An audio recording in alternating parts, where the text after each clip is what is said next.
Olá, sexto ano, tudo bom com vocês? Eu sou a professora Cristiane e hoje, em mais uma aula de redação, nós vamos ver o tempo na narrativa, tá bom? Prestem atenção, porque esses detalhes, né, em que eu estou falando em cada aula especificamente de um elemento da narrativa, vai contribuir bastante para a produção de texto de vocês. Vamos lá.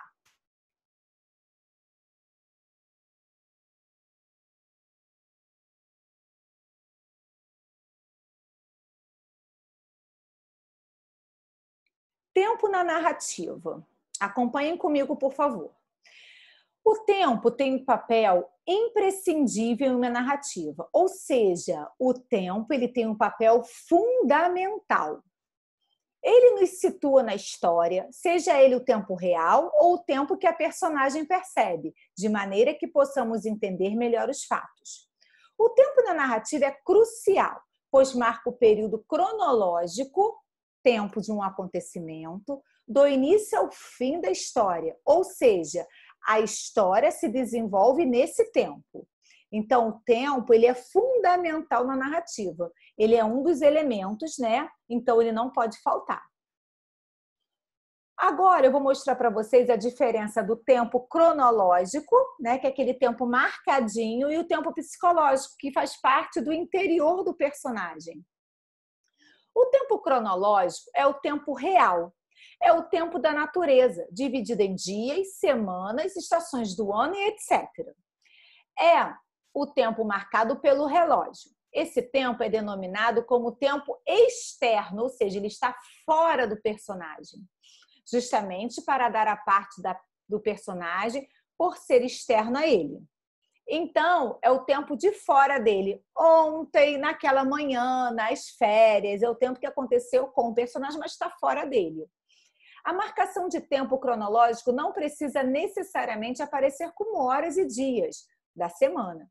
Ela pode ser marcada por períodos do dia, como manhã, naquela tarde, ou do ano, no Natal, naquele carnaval, que indicam um tempo específico, tá bom? Então, nós falamos de tempo cronológico, eu trouxe para vocês 2 exemplos. Vamos ver o primeiro exemplo. Na segunda-feira, voltou um menino armado com a sua competente pasta tiracolo, a sua lousa de escrever e o seu tinteiro de chifre. O padrinho o acompanhou até a porta. Logo, nesse dia, portou-se de tal maneira que o mestre não se pôde dispensar de lhe dar 4 bolos. Então, aí é um trecho, ó, na segunda-feira está marcando o tempo. Perceberam? Nesse dia, marcando o tempo também. E foi em qual dia? Na segunda-feira. Outro trecho, turma. Depois de um dia estranho como aquele, só queria deitar e dormir, mas ainda era 3 horas da tarde. O máximo que poderia fazer era tirar um cochilo assim que chegasse em casa. Mas minha alegria durou pouco.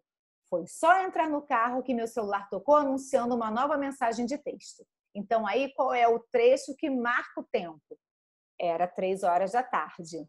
Tá? E depois de um dia estranho, está remetendo ao dia, né? A um momento. Certo, turma? Agora nós vamos ver o tempo psicológico, que é o tempo interno da personagem. Vamos lá. O tempo psicológico é o tempo individual. Ao contrário do cronológico, não é igual para todos. Cada pessoa, personagem ou narrador sente a passagem do tempo de uma forma diferente. Isso significa que existe uma influência de emoções, situações, sentimentos que determinam essa passagem de tempo. É um tempo interno do personagem. Ele é marcado na narrativa através de memórias e lembranças de um personagem, aparecendo como uma digressão ou um flashback, ou seja, ele vai fazer uma lembrança de algo que aconteceu com ele. Então, isso vai ser o quê? Um tempo psicológico. Normalmente, encontramos esse tempo em histórias com o narrador onisciente, né? Aquele narrador que vê tudo, conhece muito bem o personagem, até o que ele sente. Ou o narrador personagem, que participa da história. O tempo psicológico é visto como um fluxo de consciência, uma imaginação, um sonho ou um devaneio por parte do personagem.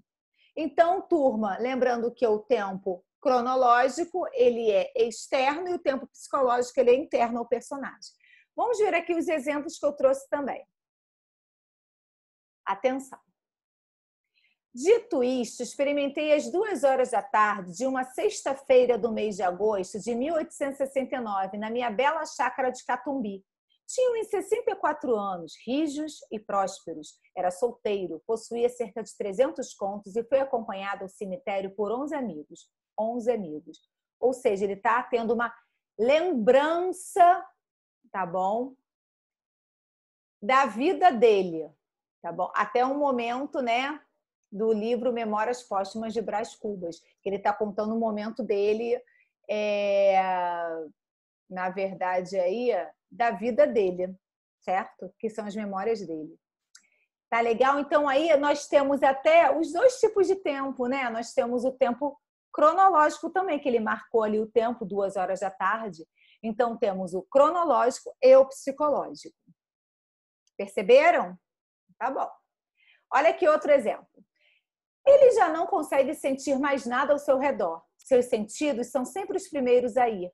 Por mais que aquele processo levasse horas, ele não sentia nada disso. Ele sentia como se fossem apenas alguns minutos. Ele está completamente tonto agora, como se estivesse sonhando. Seus pensamentos começam a ficar distantes de seu corpo, que se move rápido demais para sua mente. Então, aí está mostrando o momento interno do personagem, como que ele estava reagindo a uma determinada situação.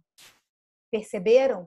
Então, turma, hoje, né, nós trabalhamos aqui o tempo cronológico e o tempo psicológico dentro de uma narrativa.